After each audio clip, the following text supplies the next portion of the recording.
Research of freedom YouTube চ্যানেলের পক্ষ থেকে আপনাদেরকে জানাচ্ছি আন্তরিক শুভেচ্ছা। আমরা আজকে এসেছি ঢাকায় বাংলা মোটরে বিশ্ব সাহিত্য কেন্দ্রের ৭ম তলায় বইয়ের সাম্রাজ্য বাতিঘরে। মুঘল স্থাপত্য লালবাগ কেল্লার আদলে গড়ে তোলা হয়েছে এই অপরূপ সৌন্দর্যের লাইব্রেরি বাতিঘর। সাহিত্যের অনবদ্য সৃষ্টি বই, আর এই লাইব্রেরিতে রয়েছে প্রায় লক্ষাধিক বইয়ের সংগ্রহশালা। আপনার প্রিয় লেখকের বই কিনতে আপনিও আসতে পারেন বাতিঘরে।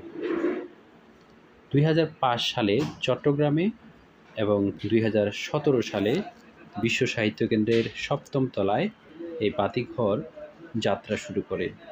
একই সাথে বর্তমানে সিলেট, রাজশাহী, শাহবাগ এবং বাংলা বাজারে এদের বিক্রয় কেন্দ্র রয়েছে।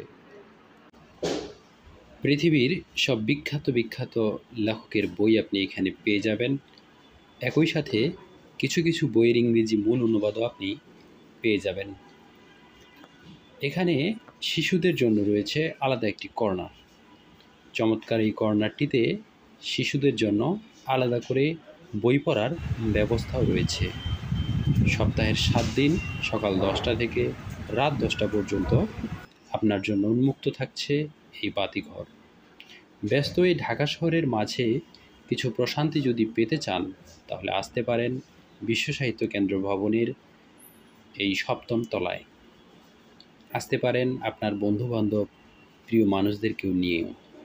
এছাড়াও বিভিন্ন সময়ে বিভিন্ন সাহিত্যিকের জন্ম, মৃত্যু, বার্ষিকীতেও আয়োজন করা হয় সাহিত্য সংস্কৃতির আয়োজন। এছাড়াও নতুন বই প্রকাশ, সাহিত্য আড্ডা, বই বিক্রির আয়োজন সহ বিবিধ আয়োজনের মধ্য দিয়ে এই বাতিঘর আলো ছড়াচ্ছে।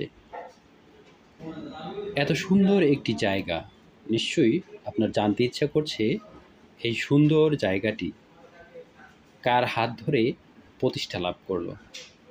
তিনি আসলেন দীপঙ্কর দাশ, যিনি বাতিঘরের প্রতিষ্ঠাতা। এবং এই দীপঙ্কর দাশ বিশ্ব সাহিত্য কেন্দ্রের সাথে দীর্ঘদিন যাবৎ যুক্ত হয়। মূলত তার মাথা থেকে এত চমৎকার একটি চিন্তা আবির্ভাব হয়। এটি হচ্ছে বেলকুনি। পাশের এই বেলকুনিতে রয়েছে চমৎকার সব গাছ।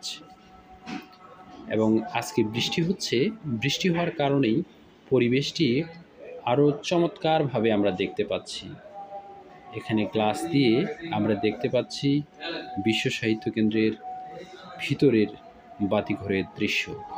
ভিডিওটি দেখার জন্য আপনাদের সকলকে অসংখ্য ধন্যবাদ।